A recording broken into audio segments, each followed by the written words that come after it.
कृष्णाच्या मुकुटात खोचलेलं ते मोरपीस साधं पीस नव्हतं. त्यात आकाशाचा निळसर गूढ रंग होता, पावसाच्या पहिल्या सरीची ओल होती आणि कुठेतरी अनामिक प्रेमाची कुजबूज सुद्धा होती.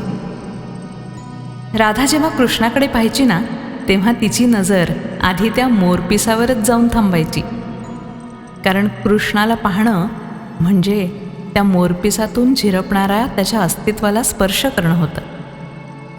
त्या मोरपिसाचा रंगही काही साधा नव्हता. निळा, हिरवा, सोनेरी, आणि त्यातलं खरं सौंदर्य त्या रंगांनी निर्माण केलेल्या भावनेत होतं. राधेला वाटायचं कृष्णाचं हे मोरपीस म्हणजे त्याच्या मनाचा आरसा आहे.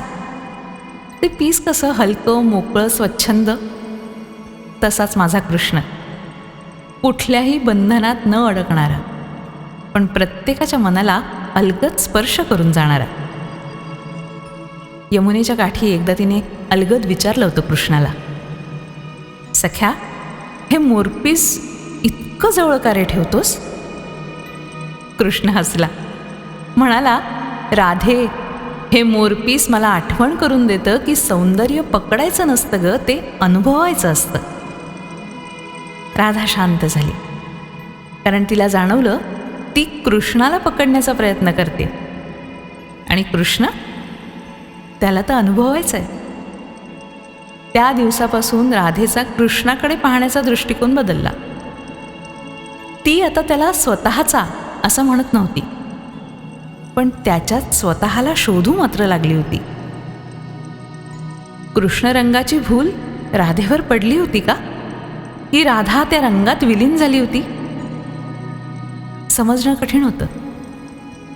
कृष्णाचा निळसर रंग म्हणजे आकाशासारखा अथांग आणि समुद्रासारखा गूढ, तरीही मनाला कवेत घेणारा. राधा त्या रंगाकडे पाहताना हरवून जायची. तिला वाटायचं हा रंग माझ्या आत आता उतरत चाललाय. हळूहळू तिच्या अस्तित्वावरती कृष्ण रंग चढत गेला. तिच्या बोलण्यात, तिच्या नजरेत, तिच्या श्वासात कृष्ण उतरू लागला होता.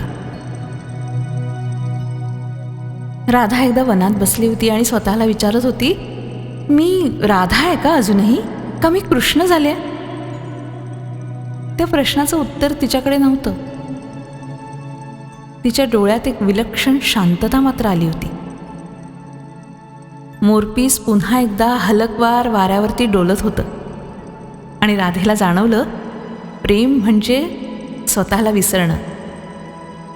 कृष्णाने राधेला तू माझी असं कधीच म्हटलं नाही, पण तरीही राधा पूर्णपणे त्याची होती.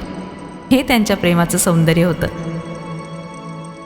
राधा कृष्णाच्या जवळ आली ना, की कृष्णाच्या मोरपिसाचा स्पर्श तिच्या गालांना व्हायचा आणि त्या स्पर्शात एक अवर्णनीय कोमलता असायची.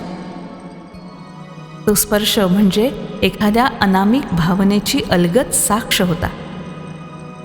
राधा डोळे मिटून तो स्पर्श अनुभवायची आणि तिला वाटायचं हा क्षण इथेच थांबावा, स्पर्श कायम राहावा. आणि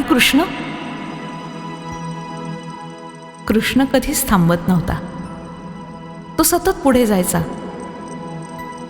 जसं मोरपीस वाऱ्यावरती डोलत राहतं ना, तसं त्याचं अस्तित्व एका ठिकाणी कधीच थांबायचं नाही.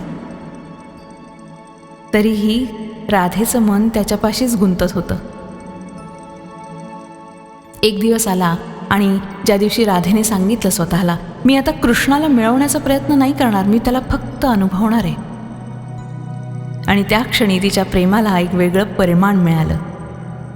मोरपीस आता केवळ कृष्णाच्या मुकुटात नव्हतं, तर ते राधेच्या मनातही उगवलं होतं. तिच्या विचारांमध्ये, तिच्या भावनांमध्ये हलकं, मोकळं, स्वच्छंद मोरपीस डोलत होतं तिच्या मनात.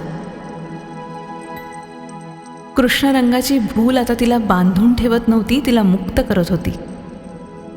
प्रेमाचं हेच तर खरं रूप, जिथे आपण हरवतो आणि त्याच हरवण्यात स्वतःला सापडत जातो. राधा आता कृष्णाला शोधत नव्हती, कारण तिला कळलं होतं कृष्ण बाहेर नाहीच आहे, तो माझ्या आत आहे.